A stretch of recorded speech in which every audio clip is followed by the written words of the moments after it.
All right, giving it a try. It kind of closed out itself. I've been meaning to reinstall Windows, but I don't think I want to do it.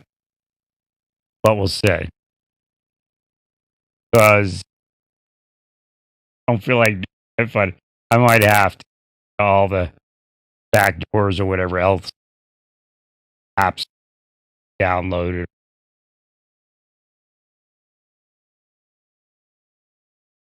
However, the people in your church, in your boudoir, in your temple, in your synagogue, whatever it may be, begin to believe that you're sinless. You can go through history and you can find people that say they're chief of sinners in many religions. And God showed me what God was doing with religion. The bottom line is God chooses who goes to heaven. The bottom line on that is no religion on earth besides the gospel of Rabbi Jesus Emmanuel Christ, Ben David, son of David, Ben Elohim, son of God, promises you that you're going home. Now, the church has kind of grasped certain parts of that to say, well, it doesn't promise you unless. But if you unravel the gospel, if you unravel what says in the Bible, the only thing left is to believe.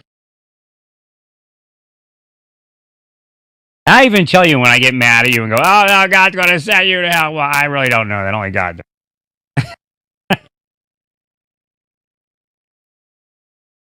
Because, number one, I'm human. In this body, I'm human. My soul form, I'm forever. You're all made in the image of God. Them.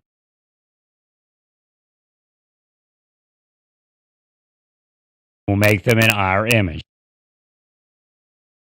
It's kind of scary. You wonder, well, who is our? Who is I? There's a lot in the Bible that you can't see. And I don't blame you. I'm going to try to get this mic a little closer. It kind of seems like it's drifting away on its own. Or is my head drifting away? I don't know.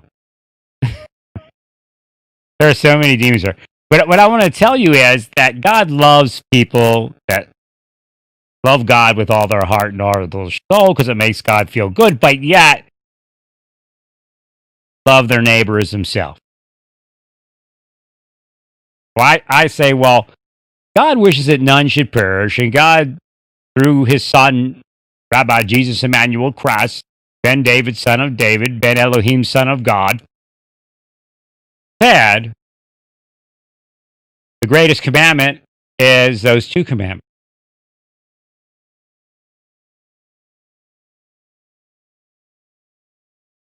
What does that tell you? Something's going on there.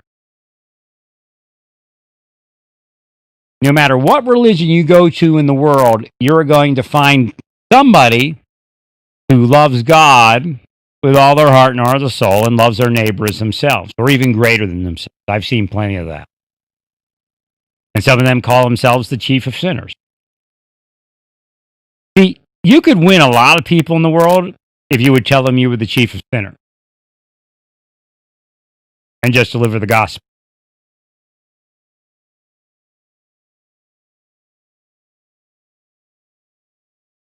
I mean, I agree to church. I agree you have a right to be church. I agree a lot of things. Because I'm the chief of sinners and you're just sinning also. And I'm not telling you to embrace sin. See, there's a difference.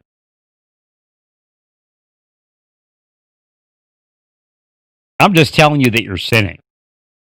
It's an illusion that you're not sinning. Satan's great at illusion. Satan will make you believe that you're holier than thou, but yet humbler than thou, while being holier than thou. So again, I'm not telling you to vote for one person or another. I'm just telling you that we're not necessarily in the biblical world when it comes to government. Because essentially, if we had to look at all of that, we would find biblical people that were awry of it. That's the amazing thing of the Bible. And what you're doing is by not agreeing, or not so agreeing, but by not understanding what I'm saying on your own and saying it, you're losing a lot of people. You're like, wait a minute, it's a contradiction. Wait a minute, this. Wait a minute, that. And then you start piecing it together, and you're not in a one-track mind, and you have to be when you're explaining biblical things to people. You can't keep drifting all over the place and changing how you are going to analyze something. Now, you can do that, but that's an advanced thing. When you deliver the gospel, you got to be a little more honest. That's why you have Paul going, I'm the chief. Paul tells everybody, yeah, I'm the chief sinner. And some people, oh, Paul just said that. No, he didn't just say that. Because he knew if he was going to preach to people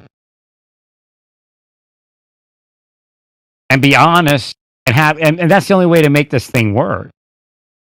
I mean, you could build a big church and have hundreds of thousands of people following you, but you'll be a liar. Satan has millions of people follow him in a day.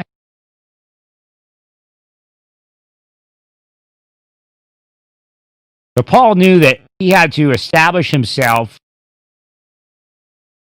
as the person that he was actually preaching to. Or the people that he was preaching to. So I'll tell people routinely, I say, look, I'm not telling you that I'm sinless. I'm not telling you that I'm better than you. But what I am telling you is there's only one way to go home for sure. And I'm not telling you there's anything you do other than believe. And even when you believe, it's a gift of God. It's not something that you're doing, not something that I did. God was able to do it. It isn't like God says, oh, that person over there, I love him so much, I'm going to save him. Because God says what? What does the Bible say about God and how many should perish? None. None. Zero.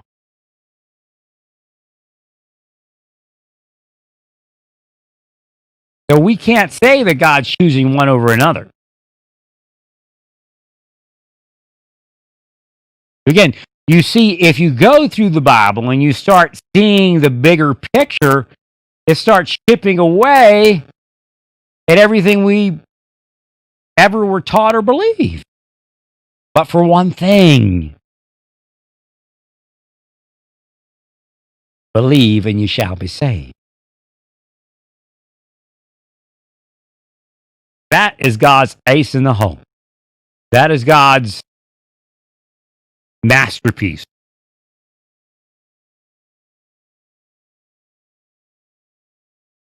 Jesus came to earth to seek and save that which was lost.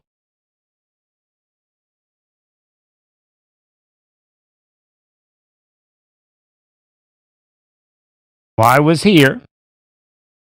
Said a bunch of things. But the piece de resistance was, you want to kill him? In his death, trillions will be saved.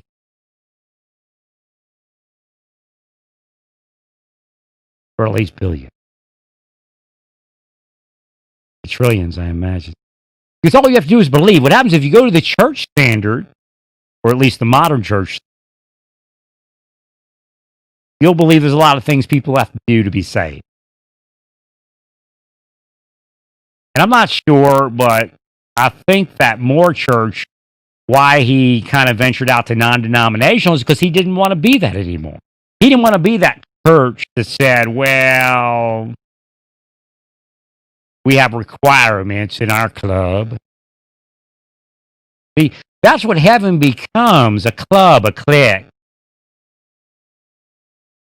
That's why Paul says, Jesus ascended above all heaven.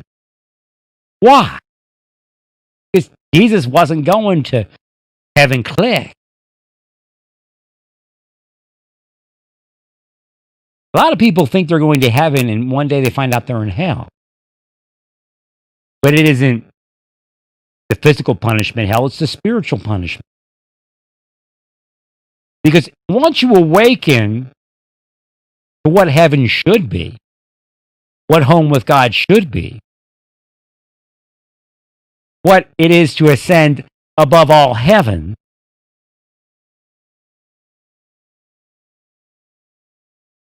then you'll cry because of the lie.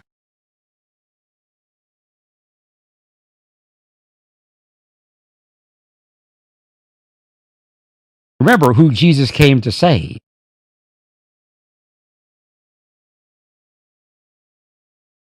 What we have in the church is a bunch of people that Jesus didn't come to save. And of course, he came to save you, but it's a mind thing. It's a paradox. It's a catch-22. The Bible's full of that type of thing.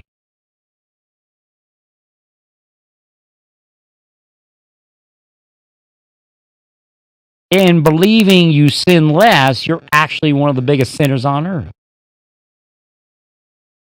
You've assumed the position of God within a church, or within a synagogue, within a mosque, whatever it is. Because now you're judging who sins more, who sins less.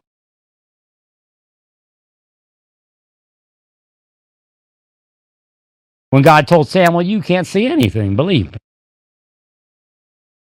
I've rejected that person over there.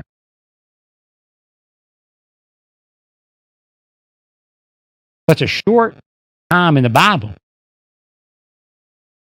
when God told Samuel that, but yet important for eternity. I believe Jesus will pull it off. He'll save everyone. I believe it. Believe me, I believe. I believe it's God's will that none should perish and that Jesus is going to be able to pull that off.